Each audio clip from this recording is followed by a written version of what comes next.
સિહોર સહિત સમગ્ર સૌરાષ્ટ્રભરમાં ભગવાન વિષ્ણુના છઠ્ઠા અવતાર અને બ્રહ્મ સમાજના આરાધ્ય દેવ ભગવાન શ્રી પરશુરામની જન્મોત્સવની ભક્તિભાવ અને ધાર્મિક ઉમંગ સાથે સિહોર શહેરમાં ઉજવણી કરવામાં આવી હતી।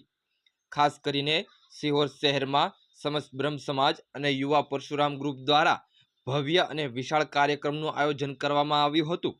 સમગ્ર સિહોર ધર્મરંગે રંગાયું હતું। સિહોર શહેરમાં મહાદેવ જય પરશુરામના ગગનભેદી અવાજો સાથે સિહોર ગુંજી ઉઠ્યું હતું, જેમાં હજારો ભૂદેવો તેમજ આગેવાનોએ ભક્તિભાવથી યાત્રામાં જોડાયા હતા। કાર્યક્રમ અંતર્ગત પૂજન વિધિ, ભગવાન પરશુરામજીના દર્શન, મહાઆરતી, મહાસભા, બ્રહ્મસભા, મહાપ્રસાદનું આયોજન કરવામાં આવ્યું હતું। रामजी पंडित थे जिन्हें दुनिया जीत दिखाई, एक परशुराम जी पंडित थे जिन्हें दुनिया जीत दिखाई।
એનું એક જ કારણ છે, મને ખબર છે હું બ્રાહ્મણ છું, મારે શું કરાય શું ન કરાય આનું મને પાક્કું જ્ઞાન છે।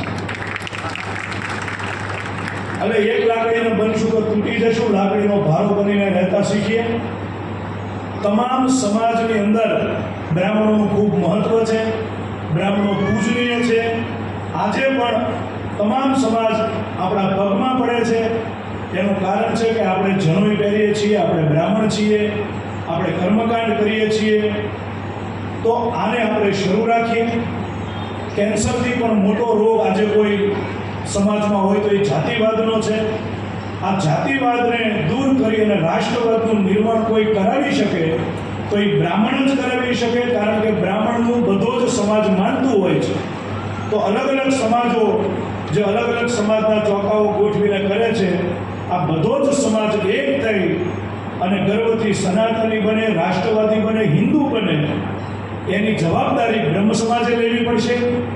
કારણ કે આજે આપણે છાપું, ટીવી, બધું ન્યૂઝમાં જોતા હોય, કોઈ બે વ્યક્તિ વચ્ચે ઝઘડા હોય, એમાં મીડિયાના મિત્રો હેડિંગ બનાવે કે ફલાણો સમાજ અને ફલાણા સમાજ વચ્ચે સશસ્ત્ર ધીંગાણા।